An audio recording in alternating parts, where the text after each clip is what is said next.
많은 교인들은 기도를 드릴 때, 내가 힘들고 어려울 때, 문제가 생길 때만 간절히 기도하는 경향이 있습니다. 내가 필요할 때만 하나님을 간절히 찾는 모습들이 많습니다. 이것은 하나님을 사랑해서 하나님을 예배하며 기도해야 되는데, 그것이 아니라 내 문제 해결을 위해 하나님을 이용하는 모습들이 많이 있습니다. 이것은 기도의 본질을 전혀 잃어버린 모습인 것이죠. 사랑하는 여러분, 기도는 하나님과의 사랑의 교제입니다. 하나님과의 만남이고, 하나님을 사랑해서 하나님을 좋아해서 기도하는 것이 또 기도의 본질이고, 하나님의 뜻을 이루는 것이 기도의 본질입니다. 그래서 하나님 오늘 본문에 이 말씀을 주신 거예요. 무엇인지 구하는 바를 그에게서 받나니 이는 우리가 그의 계명을 지키고 그 앞에서 기뻐하시는 것을 행함이라. 우리가 뭐든지 기도한 걸 받으려면은 하나님 앞에서 하나님이 기뻐하신 일을 행해야 됩니다. 기도가 응답받으려면은 하나님이 기뻐하신 일을 해야 한다. 하나님을 기쁘시게 해야 된다. 그러니까 우리 유익이 아니라 하나님을 기쁘게 하는 게 기도의 본질인 것을 오늘 본문이 우리에게 말씀하고 있는 거예요. 우리의 이기적인 봉송은 내 문제 해결, 내 뜻, 내 어떤 축복을 위해서 기도할 때가 많지만 하나님은 그게 아니다. 하나님을 기쁘시게 하며 기도해라. 그래야 응답될 거다. 우리 이기심을 드러내는 거예요. 우리의 잘못된 기도 생활을 바로잡고 계신 것입니다.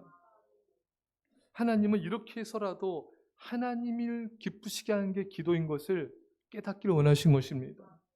여러분, 기도는 하나님 중심적이어야 되고 하나님을 기쁘시게 하는 것이어야 되며 하나님의 뜻을 이루어야 되는 것입니다. 성경에 가장 많이 나오는 이름이 다윗입니다. 다윗, 사랑하시는 자, 사랑하는 자, 하나님이 정말 사랑하는 자가 다윗이었어요. 하지만 그는 살인죄, 간음죄 등 많은 죄악을 범했습니다. 근데도 왜 하나님께서 이렇게 어여삐 여기셨을까? 그는 회개하기를 즉각적으로 회개했으며 또 그의 기도가 하나님 중심적이었고 늘 하나님께 여쭙는 삶이었어요. 그러니까 전쟁할 때도 하나님, 전쟁을 하러 나갈까요?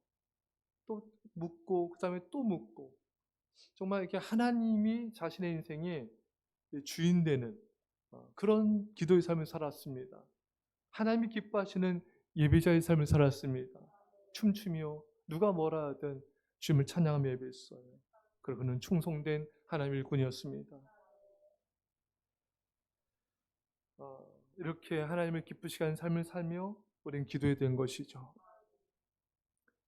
우리가 그런 간증을 들었듯이 어느 아내가 남편을 위해서 기도하는데 남편이 말도 안 듣고 교회도 안 나가고 술만 먹고, 맨날 이 아내는 답답해하고 좀 못마땅해하고 남편을 바라보는 시선이 안 좋았죠. 그러다가 어느 날은 감사 기도를 드렸죠. 이런 남편이라도 있어서, 또 남편이 집에 있어서 감사합니다 등등 감사 기도를 드리자 하나님이 이 남편을 변화시켜서 교회 나가게 되었습니다. 그러니까 여러분, 우리도 이 아내처럼 어떤 문제, 가족들 어떤 모습들을 보면서 답답해하고 힘들어하긴 하는데 하나님을 기쁘시게 하는 감사가 부족한 거예요. 여러분 잘 한번 들여다보세요. 여러분들이 힘들어하고 어려워하는 문제, 힘들어하고 답답해만 했지, 또 못마땅히만 여겼지, 이걸 놓고 감사하면서 정말 하나님께 진심으로 감사하면서 기도를 드려봤는가? 그렇지 않을 때가 많다는 것입니다. 여러분, 하나님이 기뻐하시는 감사의 제사를 드리면서 기도해 보십시오. 하나님이 역사하십니다. 하나님이 기뻐하시는 구제를 드리면서 구제의 삶을 살면서 기도해 보십시오. 주님이 역사하십니다. 어린 시절 록펠러는 너무 가난해서 하나님께 이렇게 기도했습니다. 하나님, 저를 부자가 되게 해주세요. 그는 악착같이 돈을 벌어서 33살에 백만장자가 되었고 43살에는 미국 최대의 부자가 되었고 53세에는 세계 최대 갑부가 되었습니다. 아주 이렇게 그런 기도 좀 해서 세계 최대 갑부가 좀 우리 교회에서 나와서 큰 일을 감당하길 바랍니다. 근데 여러분, 여기가 문제였어요. 갑부가 되는 기도만 하는 게 문제였던 거예요. 이렇게 세계 최고의 부자가 됐지만 돈 벌려는 욕심과 돈을 지키려는 염려로 걱정이 많아지고 위장병이 생기고, 또 돈을 도둑 맞을 것 같아 집에 철조망도 치고 큰 개도 길렀지만 염려가 사라지지가 않아요. 신경쇠약이 걸리고 55세에 무력증, 탈모증, 불면증, 위궤양 등으로 먹지도 자지도 못해 막대기처럼 말라가고 결국 의사 선생으로부터 1년 이상 살지 못할 것이라는 사형 선고를 받게 되었습니다. 죽음의 문턱에 이르자 악착같이 모았던 재산도 아무 의미가 없어진 것이죠.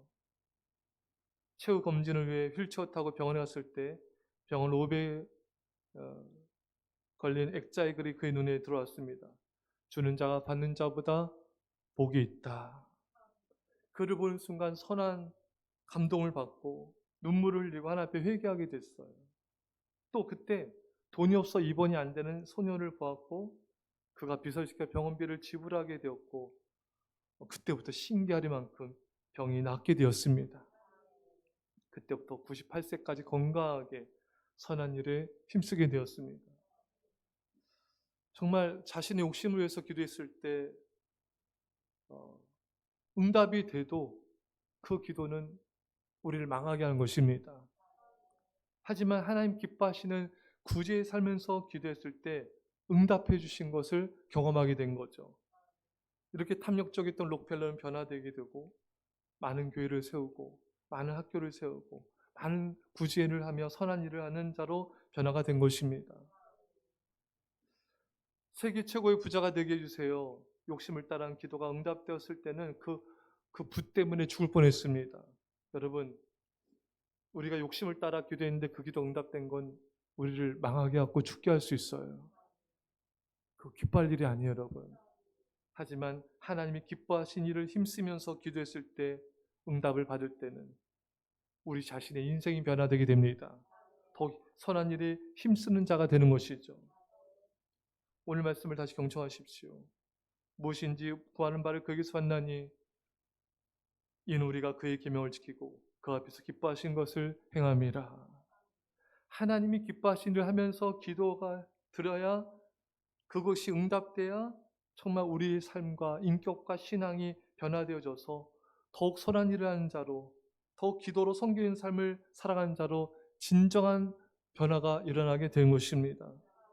여러분과 제가 선한 일에 힘쓰며 기도하며 섬기는 삶으로 온전히 변화되는 그런 기도를 드린 자가 되길, 또 선한 일에 힘쓰며 기도하는 자가 되어서 정말 하나님 영화롭게 하는 빛난 인상 되시기를 간절히 축원합니다.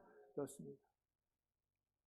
하나님 아버지, 우리가 그동안 내 중심적인 기도를 했다면 다 용서해 주시고 우리 기도의 동기도 돌아보게 하시고 우리가 욕심으로 구해서 응답받은 것을 우리가 가장 경계하고 두려워하게 하여 주시며 오직 선한 일에 힘쓰며 선한 동기를 가지고 기도하게 하여 주셔서 그 기도가 응답되게 하여 주시고 우리 인생 자체가 선한 일에 힘쓰는 인생으로 변화되게 하여 주옵소서.